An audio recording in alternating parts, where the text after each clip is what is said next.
ரோஹிணி, மனோஜ் இவங்க 2 பேரும் எப்பயுமே திருந்த மாட்டாங்க அப்படின்னு சொல்லி யாரெல்லாம் நினைக்கிறீங்களோ அவங்களாம் வீடியோக்கு லக் பண்ணிக்கோங்க.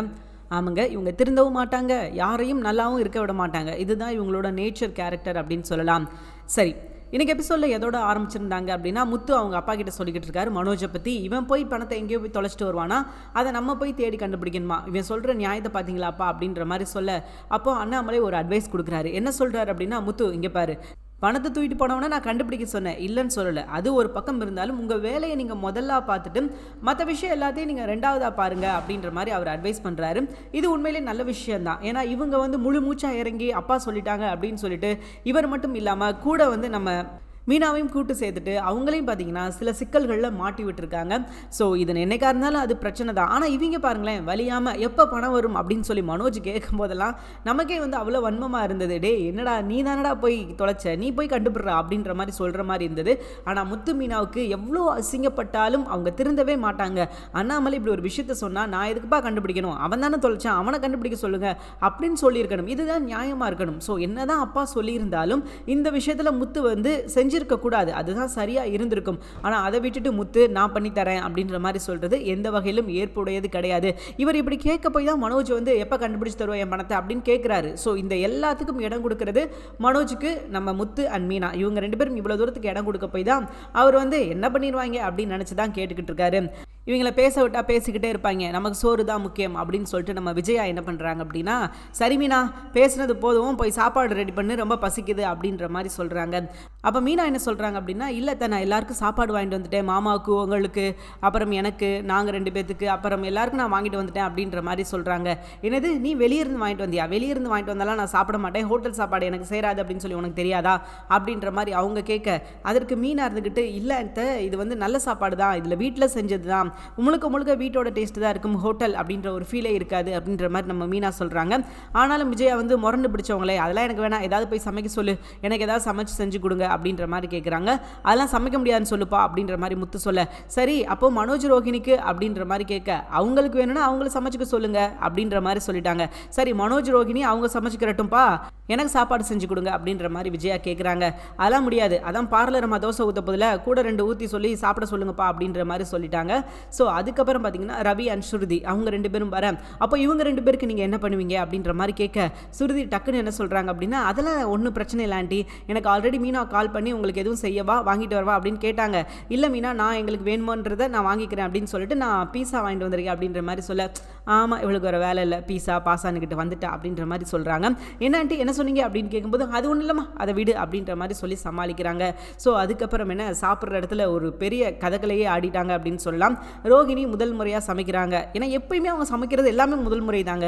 ஒரு தடவை 2 தடவை சமைச்சு அது கொஞ்சம் நல்லா இல்லை அப்படின்னா அது ஃபஸ்ட் டைம் செகண்ட் டைம் அப்படின்னு சொல்லலாம். இவங்க எப்பயுமே செய்கிறது நல்லா இல்லை அப்படின்றதுனா அது எல்லாமே முதல் முறை தான்.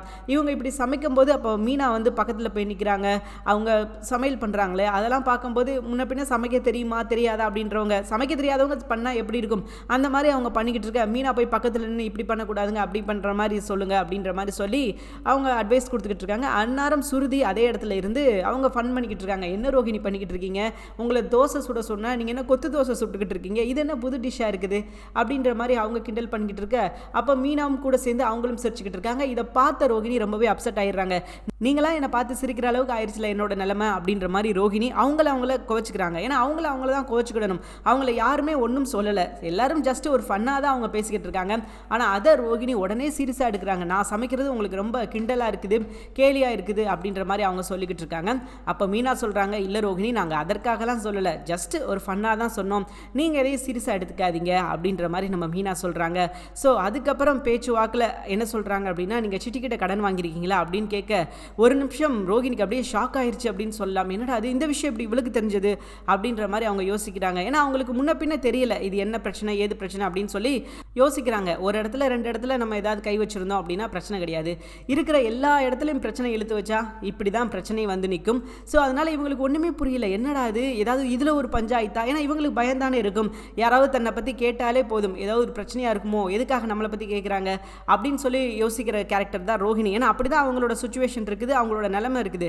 அதனால இதில் பெருசாக எந்த தப்பும் கிடையாது. அதனால நம்ம ரோஹிணி வந்து ஷாக் ஆகிட்டாங்க, இவளுக்கு எப்படி தெரிஞ்சிச்சு, என்னாச்சு ஏதாச்சு அப்படின்னு சொல்லிட்டு அவங்க ஒரு நிமிஷம் யோசிக்க ஆரம்பிச்சிட்டாங்க. ரைட்டு, இது ஏதோ பிரச்சனையாக மாறப்போகுது அப்படின்ற மாதிரி யோசிச்சுக்கிட்டு, என்ன மீனா என்னாச்சு, உங்களுக்கு இதெல்லாம் யார் சொன்னா, என்னாச்சு ஏதாச்சு அப்படின்னு கேட்கும்போது, இல்லைங்க இப்படி பண்ணுறீங்களா, அவங்ககிட்டலாம் கடன் வாங்காதீங்க, அவன் ரொம்ப மோசமானவன் அப்படின்ற மாதிரி சொல்லிட்டு அவனோட கேரக்டரை சொல்கிறாங்க. இப்படி தான் அவனோட கேரக்டர், அவன் பெரிய ரவுடி, அவங்ககிட்ட நீங்கள் வாங்கினீங்க அப்படின்னா அது உங்களுக்கு தான் பிரச்சனையாக இருக்கும் அப்படின்ற மாதிரி சொல்கிறாங்க. பட் அதை வந்து எதையுமே கேட்க போகிறது இல்லைன்னு வச்சுக்கோங்களேன். ஸோ அது ஒரு தனி பிரச்சனை தான். சொன்னால் ஒரு தடவை சொன்னால் கேட்கணும், 2 தடவை சொன்னால் கேட்கணும். என்றைக்குமே கேட்காதவங்களை போய் என்ன பண்ண முடியும், எதுவுமே பண்ண முடியாது. அதுதான் நம்ம ரோஹிணி. ஸோ ரோஹிணி கிட்ட போய் சொன்னால் ரோஹிணி என்ன சொல்கிறாங்க அப்படின்னா, உங்கள் வாழ்த்துக்கு ரொம்ப நன்றி அப்படின்ற மாதிரி, உங்கள் அட்வைஸ்க்கு ரொம்ப நன்றி, நான் தயவு செஞ்சு ஆளை விடுங்க அப்படின்ற மாதிரி சொல்லிட்டாங்க. இவங்க இப்படி சொல்லிக்கிட்டே இருக்கும்போது அவங்க முகமெல்லாம் வேர்க்க ஆரம்பிச்சிருச்சு, அவங்க முகத்திலே தெரியுது இவங்க பயந்துட்டாங்க அப்படின்றது. அப்போ சுருதி கேட்குறாங்க, என்ன ரோஹிணி இப்படி வேர்க்குது, என்ன பிரச்சனையா அப்படின்ற மாதிரி கேட்க, இல்லையே அதெல்லாம் எந்த பிரச்சனையும் கிடையாது அப்படின்ற மாதிரி நம்ம ரோஹிணி சொல்கிறாங்க. இல்லை ரோஹிணி ஏன் உங்களுக்கு இப்படி வேர்க்குது, சரியில்லையே அப்படின்ற மாதிரி கேட்க, இல்லை அதெல்லாம் ஒன்றும் கிடையாது, ஒரு பிரச்சனையும் கிடையாது, இப்போ யார் உங்களுக்கு பிரச்சனை சொன்னால், ஸோ ஒரு பிரச்சனையும் கிடையாது, ஜஸ்ட் இது வேர்க்குது, மனுஷங்களுக்கு வேர்க்க தானே செய்யும் அப்படின்ற மாதிரி சொல்லி சமாளிக்க பார்க்குறாங்க. பட் அவங்களால சமாளிக்க முடியல. ஏன் அப்படின்னா திடீர்னு உங்களுக்கு ஏன் இப்படி வேர்க்குது அப்படின்னு கேட்கும்போது, நான் வந்து இங்கே தானே கிச்சனில் வேலை பார்க்குறேன்ல, அதனால தான் வேர்க்குது, ஏங்க நாங்களும் தானேங்க கிச்சனில் இருக்கிறோம், எங்களுக்கு அப்படி வேர்க்கலை அப்படின்ற மாதிரி அவங்க சொல்ல, இல்லைங்க நான் அப்போ இருந்து கிச்சனில் இருக்கேன்ல, ஸோ அதனால எனக்கு எப்படி இருக்குது அப்படின்ற மாதிரி சொல்ல. ஸோ ஒவ்வொரு விஷயமா சொல்ல சொல்ல சொல்ல அது வந்து என்ன ஆகுது அப்படின்னா ரிப்பீட்டடாக ஒர்க் ஆகுது. இவங்க கேட்குற கேள்விக்கு அவங்களால பதில் சொல்ல முடியல. அதனால தயவு செஞ்சு ஆள விடுங்கடா அப்படின்னு சொல்லிட்டு அவங்க கிளம்பிட்டாங்க. அப்போது நம்ம மீனா அண்ட் சுருதி அவங்க 2 பேரும் என்ன பேசிக்கிறாங்க அப்படின்னா, சுருதி வந்து என்ன சொல்கிறாங்கன்னா, ரோஹிணி மேலே ஏதோ தப்பு இருக்கு மீனா, அவனோட பேரை சொன்னோன்னே இவங்க ரொம்பவே ஷாக் ஆகிட்டாங்க. ஏன்னா இல்லை அப்படின்னா இவங்க இவ்வளோ ஷாக் ஆகணும் அப்படின்ற அவசியமே கிடையாது, இவங்களுக்கு பின்னாடி ஏதோ ஒரு மர்மம் இருக்குது, கண்டிப்பாக ஏதோ ஒரு பிரச்சனை இருக்குது அப்படின்ற மாதிரி அவங்க சொல்கிறாங்க. பட் என்ன பிரச்சனை ஏது பிரச்சனை அப்படின்னு சொல்லி அவங்க தெரியல. மீனா அந்த அளவுக்கு யோசிக்கல, சுருதி யோசிச்ச அளவுக்கு கூட மீனா யோசிக்கல அப்படின்னு தான் சொல்லி ஆகணும். ஸோ இப்போ என்ன நடக்க போகுது அப்படின்னா, ரோஹிணிக்கு ஒரு உச்சகட்டம் பயம் வந்துருச்சு. ரைட்டு, நம்மளை பற்றின விஷயங்கள் அடுத்து ஏதோ லீக் ஆக போகுது அப்படின்ற மாதிரி அவங்க பயப்பட ஆரம்பிச்சிட்டாங்க. ஏன்னா அதுதான் உண்மையும் கூட. இப்படி இவங்க ஒவ்வொரு விஷயமா பண்ண பண்ண பண்ண ஒவ்வொரு விஷயமா இவங்களை பற்றின விஷயங்கள் வெளியே வந்துக்கிட்டே இருக்குது. ஒவ்வொரு முறையும் இவங்க பண்ணுற தப்பு என்ன ஆகுது அப்படின்னா வெளியே வந்துக்கிட்டே தான் இருக்குது. ஆனால் அது என்னைக்கா இருந்தாலும் மாட்ட தான் போகிறாங்க, அதில் எந்த ஒரு மாற்று கருத்தும் இல்லைன்னு வச்சுக்கோங்களேன். பட் இவ்வளோ சீக்கிரமாக இவங்களை பற்றின விஷயங்கள் வெளியே வரும் அப்படின்னு சொல்லி நம்ம எதிர்பார்த்தோம். ஆனால் அது இப்போதைக்கு நடக்காது. பட் என்ன நடக்குது அப்படின்னா, ரோஹிணிக்கு இது ஒரு முன்னெச்சரிக்கை. அடுத்து ரோஹிணி என்ன பண்ண போகிறாங்க, சிட்டியை போய் பார்ப்பாங்க. சிட்டியை போய் பார்த்து சிட்டிக்கிட்ட வந்து சொல்லுவாங்க, நீ இப்படி தான் நடந்துக்கிறணும், இப்படி தான் சொல்லணும், என்னை பற்றின விஷயங்கள் நீ வெளியே சொல்லிடக்கூடாது, யாருமே என்னை பற்றின விஷயங்கள் வெளியே தெரிய வந்துடக்கூடாது, அப்படி ஒரு வேளை தெரிய வந்துச்சு அப்படின்னா அது பிரச்சனையாயிரும் அப்படின்ற மாதிரி சொல்லுவாங்க. ஏன்னா இவங்க பண்ண விஷயங்கள் ரொம்ப கேவலமான விஷயங்கள், கண்டிப்பாக இது வந்து ஒரு பிரச்சனையாக மாறுற விஷயங்கள் தான். ஏன்னா தேவையே இல்லாத வேலையில் போய் சிக்கி சின்ன பின்னமாகி பயங்கரமான பிரச்சனையெல்லாம் இவங்க மாட்டியிருக்காங்க. ஸோ அது தெரிய வந்தால் அது இவங்களுக்கு தான் அசிங்கம். அதனால் நிச்சயமாக இவங்க பயந்து தான் ஆகணும். ஏன்னா இவங்களுக்கு வேறு வழியே கிடையாது. ஏன்னா இந்த வீடியோவை ரிலீஸ் பண்ணது, சத்யாவோட வீடியோ ரிலீஸ் பண்ணது வரைக்கும் தெரிஞ்சிருக்குது. பட் யார் இதுக்கு உடந்தையாக இருந்திருப்பா? ஏன்னா நல்லா யோசிச்சு பாருங்களேன், இது வந்து வீட்டில் இருந்த மொபைல் மிஸ் ஆகி அவங்க நம்ம சிட்டி கைக்கு போகுது. சிட்டி அந்த வீடியோ ரிலீஸ் பண்ணியிருக்கான்னு வச்சுக்கோங்களேன். அப்போ வீட்டில் இருந்து யாரோ உதவி இல்லாமல் அந்த மொபைல் வந்து கண்டிப்பாக அவனோட கைக்கு போயிருக்காது அப்படின்றது ஒரு பேசிக் நாலேஜ். இவங்க வந்து ஏன் அந்த வகையில் யோசிக்க மாட்டேங்கிறாங்க அப்படின்னு சொல்லி தெரியல. கொஞ்சமாவது அறிவுன்ற ஒரு விஷயம் இருந்துச்சு அப்படின்னா இவங்க எப்படி யோசிக்கணும், எப்படி இந்த வீடியோ சிட்டி கைக்கு போச்சு? ஏன்னா சிட்டி கைக்கு போகிறதுக்கான வாய்ப்பே கிடையாது. சிட்டி நம்ம கூட இருக்கானா? இல்லை. ஸோ சிட்டிக்கும் நமக்கும் சம்மந்தமே கிடையாது. அப்போது வீட்டில் இருக்கிறவங்க யாரோ ஒருத்தரோட உதவியோட தான் இந்த வீடியோ வந்து சிட்டி கைக்கு போயிருக்குது அப்படின்றது ஒரு பேசிக் நாலேஜ். அதை ஏன் முத்து மீனா 2 பேரும் யோசிக்கலை அப்படின்னு சொல்லி தெரியல. ஏன்னா கொஞ்சோண்டி சந்தேகம், ஏன்னா பார்லர் மேலே அப்போ இருந்து இப்போ வரைக்கும் சந்தேகமாகவே இருக்குது நம்ம முத்து அண்ட் மீனாவுக்கு. அப்படி இருக்கும்போது இப்படி ஒரு சம்பவம் நடந்தது அப்படின்னா ஏன் இவங்களோட உதவி இல்லாமல் இந்த சம்பவம் நடந்திருக்கக்கூடாது அப்படின்ற மாதிரி யோசிக்கலை. ஸோ யோசிச்சிருந்தாங்க அப்படின்னா ரொம்பவே நல்லா இருந்திருக்கும். சரி, இப்போ நம்ம ரோஹிணி கிளம்பி போயிட்டாங்க, ஆளை விடுங்கடா சாமி, இதுக்கப்புறம் நம்ம இங்கே இருந்தோம் அப்படின்னா அது பஞ்சாயத்தாயிரம் அப்படின்னு சொல்லி அவங்க கிளம்பி போயிட்டாங்க. அவங்க கிளம்பி போனதுக்கப்புறம் என்ன நடக்குது அப்படின்னா, நம்ம ரவி அண்ட் முத்து இவங்க 2 பேரும் போய் மனோஜை வர சொல்கிறாங்க. மனோஜை பார்க்குறாங்க. மனோஜை பார்த்து பேசுகிறாங்க. என்னடா என்ன நினச்சிக்கிட்டு இருக்கீங்க, எதுக்குடா ரொம்ப கடன் வாங்கிக்கிட்டு இருக்க, ஏற்கனவே உனக்கு கடன் பிரச்சனையே இல்லை பாரு, இப்போ புதுசாக நீ கடன் வாங்கிக்கிட்டு இருக்க, தேவையில்லாத விஷயங்கள்லாம் நீ பண்ணிக்கிட்டு இருக்க அப்படின்ற மாதிரி சொல்ல, டே நான் எதுக்குடா கடன் வாங்க போகிறேன், என்னடா தேவையில்லாமல் பேசிக்கிட்டு இருக்கீங்க அப்படின்ற மாதிரி இவங்க சொல்ல, சரிடா நீ வந்து இந்த மாதிரி சிட்டிட்ட கடன் வாங்கினியா அப்படின்ற மாதிரி கேட்குறாங்க. சிட்டிட்டியா, எந்த சிட்டிட்ட அப்படின்ற மாதிரி கேட்கும்போது, நம்ம சிட்டி இருக்கான் இல்லையா, சிட்டி தெரியாதா, அந்த ரவுடி நம்ம முத்துவை கூட மாட்டி விட்டானே, குடிக்காமல் வண்டியை ஓட்டும் போது குடிச்சிட்டு வண்டி ஓட்டினா அப்படின்னு சொல்லி பிரச்சனை பண்ணானே, அந்த சிட்டி தான் அப்படின்னு சொல்லும்போது, அவங்ககிட்ட எதுக்குடா நான் கடன் வாங்க போகிறேன், எனக்கு அவனுக்கு எந்த சம்மந்தமும் கிடையாது அப்படின்ற மாதிரி இவர் சொல்கிறாரு. இவர் சொல்கிறதுலே ஒரு உண்மை இருக்குது அப்படின்றத அவங்களால புரிஞ்சிக்க முடியுது. ஏன்னா அவரோட ரியாக்ஷன், ஃபேஸ் ரியாக்ஷன் இதெல்லாம் வச்சு தெரியுது. ஓகே இவன் வந்து கடன் வாங்கலை அப்படின்னு சொல்லிட்டு, அப்புறம் எதுக்குடா அவன் பொண்டாட்டி அங்கே கடன் வாங்குறா அப்படின்ற மாதிரி கேட்க, அவள் எதுக்குடா அங்கே கடன் வாங்க போகிறா அப்படின்ற மாதிரி இவங்க சொல்ல, ஆமாடா அவள் அங்கே தான் கடன் வாங்கிக்கிட்டு இருக்கா, இது உனக்கும் அவளுக்கும் தேவையில்லாத விஷயம், ஏன்னா அவள் வந்து நல்லவளே கிடையாது, அவன் வந்து மோசமானவன் அப்படின்ற மாதிரி கேரக்டர் அசோசியேஷன் பண்ணுறாங்க சிட்டியை பற்றின. சரி அதெல்லாம் எங்களுக்கும் தெரியும், நாங்கள் தெரிஞ்சும் எதுக்கு கடன் வாங்க போகிறோம் அப்படின்ற மாதிரி சொல்லிட்டு நம்ம மனோஜ் வந்து முட்டு கொடுக்குறாரு ரோஹிணிக்கு. அப்போது ரொம்ப தெளிவாக சொல்லிடுறாங்க, நீங்கள் பண்ணுறது தப்பு அப்படின்ற மாதிரி சொல்லி புரிய வைக்கிறாங்க.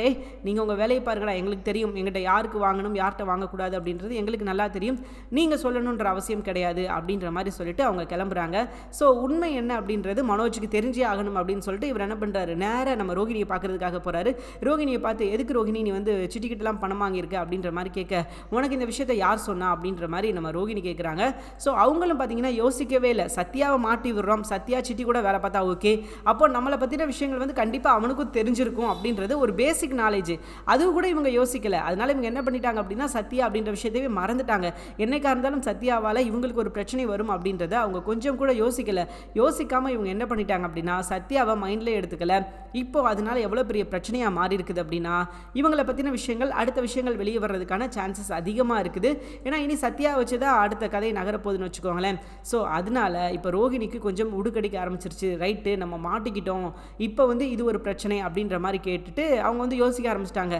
அப்போது நம்ம மனோஜ் கேட்குறாரு, ரோஹிணி நீ உண்மை சொல்லு, நீங்கள் நிஜமாவே பணக்கார வீட்டுக்கு போனா, உனக்கு நிஜமாவே பணம் இருக்குதா, சொத்து இருக்குதா, உங்கள் அப்பா மலேசியாவில் தான் இருக்காரா அப்படின்ற மாதிரி கேட்க, ரோஹிணிக்கு வந்து கொஞ்சம் பயம் வந்துருச்சு. என்னடா அது திடீர்னு வந்து, ஏன்னா மனோஜ் வந்து எதையும் மனசுக்குள்ளே வச்சுலாம் பேச மாட்டார், ஏதாவது ஒன்று கேட்குறாரு அப்படின்னா அதை நேரடியாக ஸ்ட்ரைட்டாக கேட்டுருவார். ரோஹிணி ஒரு விஷயம் கேட்கணும் அப்படின்னா நேரடியாக, என்ன ரோஹிணி இது உண்மையா பொய்யா அப்படின்ற மாதிரி கேட்குறது மனோஜோட கேரக்டர். ஸோ அதனால் இவர் இப்படி கேட்கவும் அவங்க ரொம்ப டென்ஷன் ஆகிட்டாங்க. என்ன நினச்சிக்கிட்டு இருக்க மனோஜ், உன்னை பார்த்தா எப்படி தெரியுது, என்னை பார்த்தா ஒன்று பொய் சொல்லி ஏமாத்துற மாதிரி தெரியுதா அப்படின்ற மாதிரி இவங்க கத்த ஆரம்பித்தாங்க. அப்படின்னா மனோஜ் அடங்கி போயிடுவார் அப்படின்றது ரோஹிணிக்கு ரொம்ப நல்லா தெரியும். அப்போ தான் அதனால தான் பார்த்தீங்கன்னா ஒவ்வொரு விஷயத்துலையும் கத்தியே சவுண்டை ரைஸ் பண்ணியே என்ன பண்ணுவாங்க அப்படின்னா இந்த பிரச்சனையை அப்படியே முடிச்சிடுவாங்க. இல்லைன்னா இந்த பிரச்சனைக்கு எதுக்கும் சம்மந்தமே கிடையாது அப்படின்ற மாதிரி அவங்க பேச ஆரம்பிச்சிடுவாங்க, பண்ண ஆரம்பிச்சிடுவாங்க. இப்போ வரைக்கும் அவங்க அப்படி தான் பண்ணிக்கிட்டு இருக்காங்க.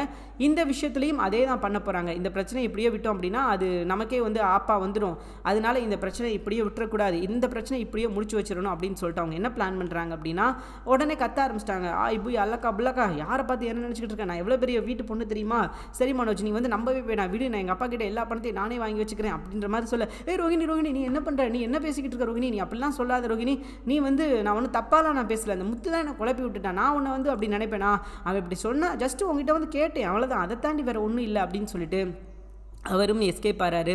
ஸோ இங்கே ஒரு விஷயம் ரோஹிணிக்கு வந்து தெரிஞ்சிருச்சு, ரைட்டு இது என்னைக்காக இருந்தாலும் நமக்கு பிரச்சனை தான், ஏன்னா ஒரு பொய் 2 பொய் சொல்லியிருந்தா அந்த 2 பொய்யை மட்டும் காப்பாற்றணும், அந்த 2 பொய்யை மட்டும் சமாளிக்கணும் அப்படின்னு சொல்லி போயிடும்.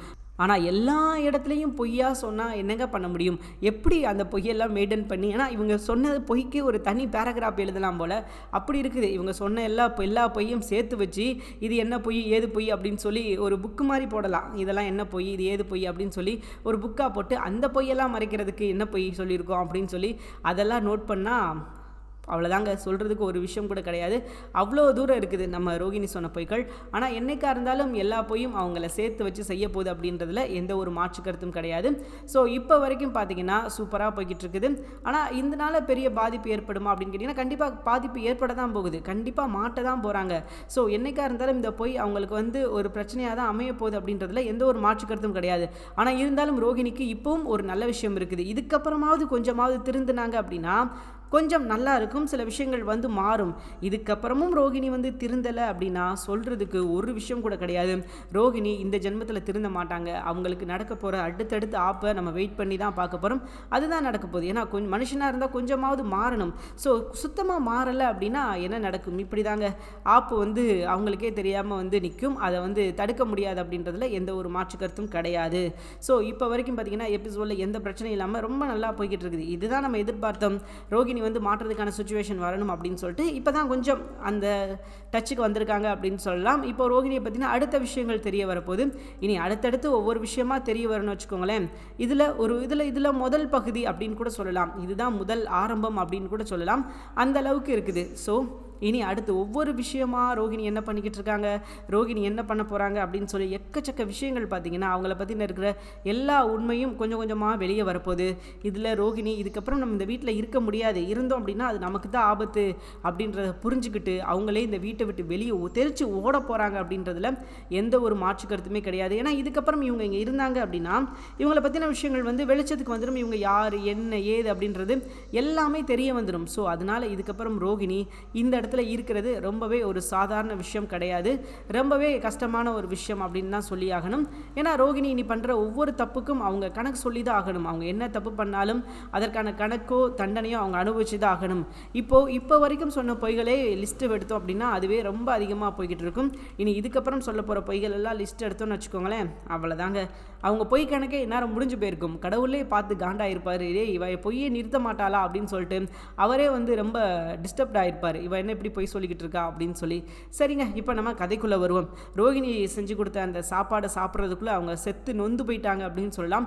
ஏன்னா காரம் அப்படின்றத விட அவ்வளோ காரத்தை போட்டு இவங்க சமைச்சு எல்லாரையும் ஒரு நிமிஷம் கொண்டுட்டாங்க அப்படின்னு சொல்லலாம். அதுவும் விஜயா வந்து அப்படியே அப்செட் ஆகிட்டாங்க. எனக்கு சாப்பாடே வேண்டாமா, நீ கொஞ்சோண்டி பால் எடுத்துகிட்டு வா, நான் அதை மட்டும் குடிச்சிட்டு தூங்குறேன், இனிமேல் சாப்பாடு கேட்டேன் அப்படின்னா செருப்பால் அடி அப்படின்ற மாதிரி சொல்லாமல் சொல்லிட்டு போயிட்டாங்க. ஸோ ஒரு பயங்கரமான பிரச்சனையில் நம்ம ரோகிணி மாட்டியிருக்கிறாங்க. இனி இதை தப்பிக்கணும் அல்லது இந்த பிரச்சனை வந்து ஒரு முடிவுக்கு வரணும் அப்படின்னா அதற்கு ஒரே ஒரு வாய்ப்பு தான் இருக்குது. இந்த பிரச்சனை எல்லாத்தையும் அவங்க சீக்கிரமே முடிக்கணும். அதுக்கு என்ன வழியோ அதை வழியை தான் நம்ம ரோகிணி பார்க்கணும். ஆனால் ரோகிணி அப்படி செய்யலை. ரோகிணி என்ன பண்ணுறாங்க அப்படின்னா இதுக்கப்புறம் மீனா முத்துவை பழி வாங்குறது எப்படி அப்படின்ற மாதிரி தாங்க அவங்க பண்ணிக்கிட்டு இருக்காங்க. மீனா நம்ம வாழ்க்கையில் வந்து தேவையில்லாத பிரச்சனை பண்ணிக்கிட்டு இருக்காங்க, சுருதியும் வந்து அவங்க கூட சேர்ந்துட்டாங்க அப்படின்ற மாதிரி மீனா முத்துவை பழி வாங்குறது எப்படி அப்படின்ற மாதிரி யோசிக்க ஆரம்பிச்சிட்டாங்க. இதுக்கப்புறம் இவங்களை நம்ம சும்மா விடக்கூடாது, ஏன்னா நம்ம பிரச்சனையை வந்து ஒவ்வொன்றா இவங்க தோண்டி எடுத்துக்கிட்டு இருக்காங்க அப்படின்ற ஒரு பயம் வந்து அவங்களுக்கு வந்துருச்சு. நம்ம பிரச்சனை இப்படி ஒவ்வொரு விஷயமா அவங்க தோண்டி எடுத்தாங்க அப்படின்னா என்ன ஆகும், நம்மளை பற்றின விஷயங்கள் எல்லாமே வெளியே வந்துடும். அப்போ நம்ம யார் அப்படின்ற உண்மை எல்லாருக்கும் தெரிஞ்சிடும் அப்படின்ற ஒரு பயம் வந்து அவங்களுக்கு வந்ததுனால அவங்க அடுத்து என்ன பண்ணுறாங்க அப்படின்னா இந்த பிரச்சனை இப்படி வந்து கொண்டு போகக்கூடாது, இந்த பிரச்சனை நம்ம எவ்வளோ சீக்கிரம் முடிக்கிறோமோ அவ்வளோ சீக்கிரம் நமக்கு நல்லது அப்படின்னு சொல்லிட்டு. ஆனால் இப்போ என்ன பிரச்சனை அப்படின்னா முத்து மீனா இவங்க ரெண்டு பேரும் சும்மா இருக்கிறதுனால தான் நமக்கு வந்து அவங்க பிரச்சனை கொடுத்துக்கிட்டு இருக்காங்க, அல்லது நம்மளை பற்றின விஷயங்களை நோண்டிக்கிட்டு இருக்காங்க. இவங்களுக்கு நம்ம ஏதாவது பிரச்சனை கொடுப்போம் அப்படின்ற மாதிரி சொல்லி தான் அடுத்து அவங்க பிரச்சனை கொடுக்க போகிறாங்க. அந்த பிரச்சனையிலேருந்து முத்து மீனா எப்படி சமாளித்து எப்படி தப்பிக்க போகிறாங்க அப்படின்றது தாங்க இதுக்கப்புறம் கதை. நிச்சயமாக இவங்க என்ன பிரச்சனை கொடுத்தாலும் முத்து மீனா சமாளித்து தப்பிச்சிடுவாங்கன்னு வச்சுக்கோங்களேன். ஏன்னா அவங்கக்கிட்ட இருக்கிற மாதிரி பொய்யெல்லாம் கிடையாது. முத்து மீனா உண்மையை மட்டும் பேசி உண்மைக்காக சில விஷயங்கள் பண்ணி உண்மை அந்த பக்கம் தான் அவங்க இருந்துக்கிட்டு இருக்காங்க. ஸோ அதனால இவங்க என்னதான் சொன்னாலும் அவங்க வந்து மாட்ட போகிறது கிடையாது, அவங்க தப்பிக்க போகிறது கிடையாது. அவங்க பக்கம் இருக்கிற நியாயத்தை மட்டும் எடுத்து சொல்ல தான் போகிறாங்க. ஸோ இவங்க என்ன பண்ணனாலும் பண்ணிக்கிட்டோம், அவங்க அதெல்லாம் அவங்க பெருசாகவே எடுக்க போகிறது கிடையாது. அந்த அளவுக்கு தான் இவங்க பண்ணுற விஷயங்கள்லாம் இருக்குது. சைல்டிஷாக உண்மை சொல்லணும்னா சைல்டிஷாக தான் சில விஷயங்கள் பண்ணிக்கிட்டு இருக்காங்க. இந்த எல்லா விஷயமும் அவங்க பண்ணினாலும் முத்து மீனா எதுக்குமே அசர போகிறது கிடையாது. அவங்க பாட்டுக்கு அவங்க வேலையை பார்த்துக்கிட்டு இருப்பாங்க. ஏன்னா அவங்களுக்கு கொஞ்சம் கூட சந்தேகப்பட மாட்டேங்கிறாங்க. அதுதான் இங்கே பிரச்சனை. ரோகிணி இந்த விஷயத்தை பண்ணியிருப்பாளா பண்ணியிருக்க மாட்டாளா, அவள் ஏன் இந்த விஷயத்தை பண்ணுனா அப்படின்ற மாதிரி அந்த ஒரு யோசனைக்குள்ளேயே அவங்க வரமாட்டேங்கிறாங்க. அதுதான் இங்கே பிரச்சனை. கொஞ்சமாவது ரோகிணி இப்படி பண்ணியிருப்பாங்களா அப்படின்ற மாதிரி யோசித்து கண்டிப்பாக இதுக்கு பண்ணுறதுக்கான வாய்ப்பு இருக்குது. ஸோ அந்த ஒரு ஸ்கிரிப்ட் அந்த ஒரு கதைக்குள்ளே வந்தாங்க அப்படின்னா ரொம்ப நல்லாயிருக்கும். ஏன்னா ரோகிணி வந்து அவள் எதுக்கு இப்படி பண்ண போகிறா அப்படின்ற மாதிரி தான் இவங்க ஃபீல் பண்ணுறாங்களே தவிர அதை தாண்டி ரோகிணி பண்ணணும் அப்படின்றதுக்கு இவ்வளோ ரீசன் இருக்குது, அவள் நிச்சயமாக பண்ணுறதுக்கான வாய்ப்பு இருக்குது அப்படின்ற மாதிரி அந்த ஒரு விஷயத்தை அந்த ஒரு பாயிண்ட் ஆஃப் வியூவில் வந்து யோசிக்க மாட்டேங்கிறாங்க. ஸோ சீக்கிரமே அதையும் யோசிக்கணும். ஏன் ரோகிணி இப்படி பண்ணி பண்ணிக்கிட்டு இருக்கா, ரோகிணிக்கு பின்னாடி என்ன மர்மம் இருக்குது. ஏன்னா ரோகிணியை பற்றின விஷயங்களை வந்து இவங்க அடிக்கொராட்டி வந்து சந்தேகப்படுறாங்க. ரோகிணி மேலே ஏதோ தப்பு இருக்குது, ரோகிணி மேலே ஏதோ ஒரு பிரச்சனை இருக்குது அப்படின்ற மட்டும் சந்தேகப்படுறாங்க. ஆனால் என்ன பிரச்சனை அப்படின்னா அந்த சந்தேகத்தை வந்து கன்ஃபார்ம் பண்ணிக்கிறதுக்கான மேற்கொண்டு எந்த ஒரு விஷயமும் பண்ண மாட்டேங்கிறாங்க. ஸோ அதுதான் பிரச்சனை. இப்போ இவங்க சந்தேகப்பட்டாங்க அப்படின்றது பிரச்சனையே கிடையாது. ஆனால் அந்த சந்தேகத்தை கன்ஃபார்ம் பண்ணிக்கிறதுக்காக இவங்க எந்த ஒரு விஷயமும் பண்ண மாட்டேங்கிறாங்க அப்படின்றது தான் பிரச்சனை. ஆனால் இதுக்கப்புறம் இவங்க இப்படியே இருந்தாங்க அப்படின்னா நிச்சயமாக அது வந்து வேலைக்கே ஆகாது. அது தனி பிரச்சனையாக போய்கிட்டு இருக்கும். ஸோ அதனால உண்மை என்ன, உண்மையிலே ரோகிணிக்கு பின்னாடி யார் இருக்குதா, அவங்க அப்பா ஃபாரினில் தான் இருக்காரா, இல்லை ரோகிணி ஏதாவது பொய் சொல்கிறாங்களா, இப்படி ஒவ்வொரு விஷயமாக கண்டுபிடிச்சா மட்டும்தான் இவங்களை பற்றின உண்மைகள் வந்து வெளியே வரும். ஸோ அதை தாண்டி இவங்க ஒரு விஷயம் செய்யலை அப்படின்னா சொல்கிறதுக்கு ஒரு விஷயம் கூட கிடையாது. இவங்க கடைசி வரைக்கும் இப்படி தான் பண்ணிக்கிட்டு இருப்பாங்க. இவங்க உட்காந்து வேடிக்கை தான் பார்த்துக்கிட்டு இருக்கிற வரைக்கும் முடியும். ஸோ அதை தாண்டி இவங்களால எதுவுமே பண்ண முடியாது. ரோகிணியை தடுக்கணும் அப்படின்னா ரோகிணி யார் என்ன ஏது, உண்மையிலே அவங்க அப்பா ஃபாரினில் தான் இருக்காரா ஏன்னா இந்த சந்தேகம் அவங்களுக்கு இல்லை வரலை அப்படின்னாலும் பிரச்சனை கிடையாது. இவங்களுக்கு ஆரம்பத்துலேருந்தே ரோகிணி மேலே சந்தேகம் இருக்குது. ரோகிணி ஏதோ தப்பு பண்ணுறா, ரோகிணி மேலே ஏதோ தப்பு இருக்குது அப்படின்ற மாதிரிலாம் யோசிக்கிறாங்க. பட் யோசித்தாலும் அது வந்து உண்மையா இல்லையா, பொய்யா, இல்லை ரோகிணி யார், அந்த ஒரு டாக்குக்குள்ளே வரமாட்டேங்கிறாங்க. அதை கண்டுபிடிக்கணும் அப்படின்ற மாதிரி அதை பேச மாட்டேங்கிறாங்க. ஸோ அதுதான் இங்கே பிரச்சனையாக இருக்குது. அதனால நம்ம முத்து மீனா என்ன பண்ணணும் அப்படின்னா உண்மை என்ன, ரோகிணி யார் அப்படின்ற விஷயத்தை கண்டுபிடிக்கணும். ஸோ அப்படி கண்டுபிடிக்கும் பட்சத்தில் தான் ரோகிணி யார், என்ன பண்ணிக்கிட்டு இருக்காங்க, உண்மையிலே அவங்க அப்பா ஃபாரினில் தான் இருக்காரா அப்படின்னு எல்லா விஷயமும் தெரிய வரும். ஸோ அது தெரிய வராத வர இவங்க வந்து ரோகிணி தான் இந்த விஷயங்கள்லாம் பண்ணிக்கிட்டு இருக்காங்க அப்படின்னு கூட அவங்க கூட அதை கூட அவங்க வந்து யோசிக்க மாட்டாங்க. ஸோ யோசிக்காம தான் இப்போ வரைக்கும் பண்ணிக்கிட்டு இருக்காங்க. கூடிய சீக்கிரமே யோசிக்க ஆரம்பிக்கணும் இந்த விஷயத்தெல்லாம் பண்ணுறது யார் அப்படின்றத. அப்படி யோசிக்க ஆரம்பித்தா மட்டும்தாங்க இதுக்கப்புறம் கதை நல்லா இருக்கும். அதை விட்டுட்டு இன்னும் ரோகிணி என்ன தப்பு பண்ணணுமோ பண்ணிட்டு போட்டோம், ஒன்றும் பிரச்சனை கிடையாது அப்படின்ற மாதிரி சொல்லிக்கிட்டு இருந்தாங்க அப்படின்னா கண்டிப்பாக எதுவுமே வேலைக்கு ஆகாது. அதுதான் அவங்களுக்கு நல்லதாக நினைப்பாங்க. ஸோ நம்மளை யாரும் எதுவும் கேட்க மாட்டேங்கிறாங்க, நம்ம பாட்டுக்கு நம்ம வேலையை பார்ப்போம் அப்படின்னு சொல்லிட்டு இவங்க பாட்டுக்கு இவங்க வேலையை பார்த்துக்கிட்டு இருப்பாங்க, எதுவுமே செய்ய மாட்டாங்க. ஏன்னா இதுதாங்க பிரச்சனையும் நம்ம முத்து மீனா கிட்டே இருக்கிறது. நிச்சயமாக இந்த பிரச்சனை ஒரு முடிவுக்கு வரணும் அப்படின்னா முத்து மீனா ரோகிணியோட மர்மத்தை கண்டுபிடிக்கணும். ரோகிணி யார், ஏன்னா சொல்லிக்கிட்டு மட்டும்தான் இருக்கிறாங்க ரோகிணி வந்து சந்தேகமாக இருக்குது ரோகிணி மேலே அப்படின்னு சொல்லிக்கிட்டே இருக்காங்க. ஸோ அதனால இப்போ ரோகிணி யார் அப்படின்ற உண்மையை கண்டுபிடிக்கிறதுக்கான வேலையை அவங்க பார்த்தாங்க அப்படின்னா ரொம்பவே நல்லா இருக்கும். அதை விட்டுட்டு இல்லைங்க ரோகிணி பற்றின கவலையெல்லாம் எங்களுக்கு இல்லை, எங்கள் விஷயத்தில் நாங்கள் தலையிடுவோம், அவங்க விஷயத்தில் நாங்கள் தலையிட மாட்டோம் அப்படின்னு சொல்லிக்கிட்டு இருந்தாங்க அப்படின்னா அவங்க பாட்டுக்கு அவங்க வேலையை பார்த்துக்கிட்டு இருப்பாங்க. இவங்க கடைசி வரைக்கும் எல்லார் மேலேயும் சந்தேகப்பட்டுக்கிட்டே இருக்க வேண்டியதான். பட் யார் என்ன ஏது அப்படின்றது இவங்களாலையும் கண்டுபிடிக்க முடியாது. இவங்களுக்கும் ரோகிணி உள்ளே இருந்துக்கிட்டே பிரச்சனை கொடுத்துக்கிட்டே இருப்பாங்க. கடைசி வரைக்கும் இந்த பிரச்சனையை சமாளிக்கிறதுக்கே அவங்க என்ன பண்ணணும் அப்படின்னா ஓடிக்கிட்டே இருக்கணும். கண்டிப்பாக அதுதான் நடக்க போகுதுன்னு வச்சுக்கோங்களேன். ஸோ எது எப்படி அவங்க இப்போ வரைக்கும் எபிசோட்ஸ் எல்லாம் எந்த பிரச்சனையும் இல்லாமல் ரொம்ப நல்லா போய்கிட்டு இருக்குது. ஆனால் இதுக்கப்புறம் இப்படி போகுமா அப்படின்னு கேட்டிங்கன்னா கொஞ்சம் கேள்விக்குறி தான். இப்போவே கொஞ்சம் தோய்வடைய ஆரம்பிச்சிருச்சு. இன்னும் கொஞ்சம் ஸ்பீட் ஏற்றினாங்கன்னா ரொம்பவே நல்லாயிருக்கும். பார்க்கலாம் என்ன செய்கிறாங்க அப்படின்னு சொல்லிட்டு. தேங்க்யூ ஃபார் வாட்சிங். இந்த வீடியோ உங்களுக்கு நிச்சயமாக உங்களுக்கு பிடிச்சிருக்கும் அப்படின்னு சொல்லி நான் நம்புறேன். இந்த வீடியோ உங்களுக்கு பிடிச்சிருந்துச்சுன்னா மறக்காம லைக் பண்ணிக்கோங்க. நம்ம சேனலை நீங்கள் இன்னும் சப்ஸ்கிரைப் பண்ணலையா மறக்காம சப்ஸ்கிரைப் பண்ணுங்கள். கூடவே பக்கத்தில் இருக்கிற பெல் ஐகானை கிளிக் பண்ணிக்கோங்க. தேங்க்யூ.